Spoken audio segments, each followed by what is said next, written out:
سن 1530 میں مغل بادشاہ ظہیر الدین محمد بابر کے انتقال کے بعد سن 1540 میں شاہ حسین آرگن کو بابر کے جانشین ہمایوں کی آمد سے نمٹنا پڑا، جسے شیر شاہ سوری نے سن 1539 میں چوسا اور مئی 1540 میں کنوج کے مقام پر شکست سے دوچار کر کے ہمایوں کو ہندوستان سے باہر جانے اور جلا وطنی کی زندگی گزارنے پر مجبور کر دیا تھا۔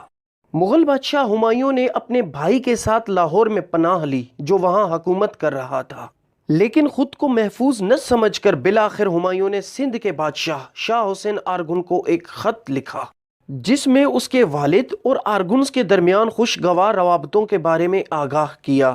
شاہ حسین آرگن نے ہمایوں کو اپنی سلطنت میں مدعو کیا۔ وہ جانتا تھا کہ اگر اس نے انکار کیا تو ہمایوں اپنی باقی فوجوں کے ساتھ سندھ پر حملہ کر دے گا۔ اس نے اپنے لوگوں کو بکھر یعنی روڑی کے قریب میں بادشاہ کے استقبال کرنے کے لیے بھیجا، اس پیغام کے ساتھ کہ شاہ حسین آرگن گجرات پر حملہ کرنے کے لیے فوج کے ساتھ اس کی مدد کرنے کو تیار ہے۔ ہمایوں سندھ کے شہر روڑی میں اس انتظار میں رہا کہ مرزا ذاتی طور پر آئیں گے، جیسا کہ اس نے اپنے پیغام میں کہا تھا، لیکن شاہ حسین مرزا نہیں آیا۔ ہمایوں 2 لاکھ پیروکاروں کے ساتھ آیا تھا اور اس طرح اپنے آپ کو ایک مضحکہ خیز اور عجیب و غریب صورتحال میں پایا۔ ہمایوں نے 5 مہینے انتظار کیا، پھر بے صبری اور غصے میں آ کر سیون پر حملہ کر دیا، لیکن ہوشیار شاہ حسین آرگن اس بات کا اندازہ لگا چکا تھا اور ہمایوں نے اپنے سامنے سیون کا قلعہ اچھی طرح تیار پایا۔ اس نے 7 ماہ تک اس کا محاصرہ کیا، لیکن کامیابی نہ مل سکی۔ ہمایوں کے پیروکاروں کی تعداد کم ہو رہی تھی، اس کے کرائے کے سپاہی دھیرے دھیرے دور ہوتے جا رہے تھے۔ جیسے جیسے فنڈز کی کمی بڑھتی جا رہی تھی، بادشاہ اپنی غربت کی وجہ سے ان پر کنٹرول کھونے لگا۔ چند آدمی جو آخر کار رہ گئے، انہوں نے اس کی بے عزتی کی۔ بعض اوقات بادشاہ کے پاس سواری کے لیے کوئی گھوڑا نہیں ہوتا تھا، کیونکہ اس نے اپنی بیوی کو صرف ایک گھوڑا دیا تھا اور خود پیدل چلتا تھا۔ بادشاہ نہیں جانتا تھا کہ کیا کرے۔ وہ صرف 7 حاضرین کے ساتھ سندھ کے ضلع تھرپارکر کے صدر مقام عمر کوٹ پہنچا۔ یہ جگہ سودھوں کے قبضے میں تھی، جو ایک راجپوت قبیلہ تھا جس نے اسلام قبول نہیں کیا تھا۔ رانا پرساد اپنے محل سے باہر آیا، ہمایوں کا واقعی دل کو چھو لینے والے انداز میں استقبال کیا، اس کے رکاب کو چوما اور اس کے استعمال کے لیے ایک قلعہ دے دیا۔ اور وہیں بادشاہ ہمایوں کے سلطنت کا وارث اکبر 14 اکتوبر 1542 کو عمر کوٹ میں پیدا ہوئے۔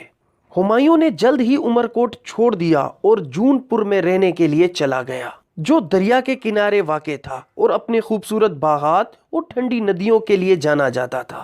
مرزا حسین سندھ کا بادشاہ یہ نہیں چاہتا تھا کہ ہمایوں سندھ کی سرزمین پر رہے، لیکن بیرام خان جو بابر کا وفادار اور ایک اہم فوجی کمانڈر تھا اور بعد میں مغل فوج کا کمانڈر ان چیف، ایک طاقتور سیاستدان اور مغل بادشاہوں ہمایوں اور اکبر کے دربار کا ریجنٹ تھا، جس نے دونوں بادشاہوں کے درمیان صلح کروائی۔ مرزا حسین، جس کی ایک فکر ہمایوں کو سندھ سے نکالنے کی تھی، وہ ہمایوں کو 300 گھوڑے، 300 اونٹ اور 1 لاکھ سونے کے سکے دینے پر آمادہ ہوا۔ اس طرح مغل شہنشاہ بالآخر سندھ چھوڑنے پر راضی ہو گیا اور 1543 میں قندھار کا راستہ اختیار کیا۔ شاہ حسین آرگن اپنی زندگی کے اختتام کے قریب پہنچ کر حکومت کرنے کے لیے نااہل ہو چکے تھے۔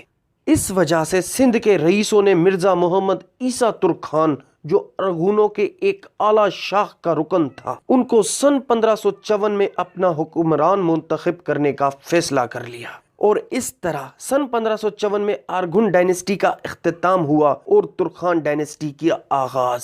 ہسٹری آف پاکستان کی اگلے ایپیسوڈ تک اللہ حافظ۔